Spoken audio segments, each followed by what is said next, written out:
Okay, so up next on the bench is this brand new HP. As you can see, it is brand new, never been opened, still in the box, sealed. We're gonna get this thing opened up and put on the bench, and we're gonna attempt to show you how to bypass Microsoft account requirements so that we can set this thing up with a local account. We're going to try to use two different methods so I can show you which ones work and which ones don't. All right, so let's get this thing cut open.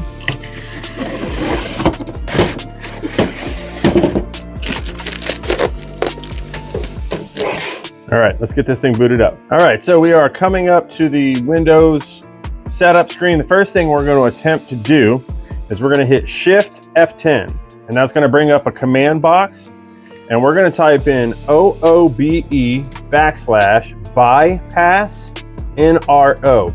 And when we hit enter, it's going to reboot the machine and take us, it almost tried to say something, but it's going to reboot the machine and allow us to attempt to run through the setup process to where we don't have to set up a Microsoft account.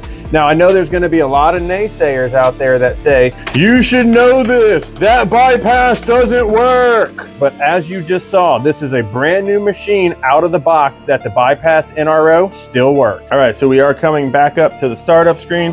So what the BYPASSNRO allows us to do is when we click yes, yes, skip, this is typically where Microsoft would want us to sign in and create a Microsoft account. But now we have this option that I don't have internet to be able to bypass this. We would click this and set up a local account.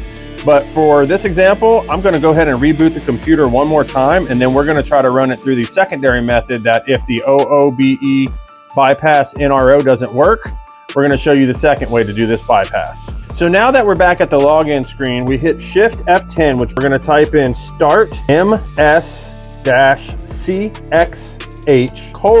local only. And this is going to bring up an option where we can just go ahead and create a local account. We're not even going to type in a password. We're just going to create it. We're going to uncheck all these options because we don't need to register this with HP. Click next. And now it's just going to boot us right into Windows. So I can already hear you guys out there. Windows 11 is malware. And I can also hear you Linux fanboys out there. Linux is better than Windows. I get it. I know, but this comes with Windows. This is what the user wants. So this is what the user is going to get. Bro, just use Rufus. And yes, we also know about Rufus. However, this video was specifically so I can show you that when you buy a new computer off the shelf and you get greeted with this Windows setup screen, how you can bypass it.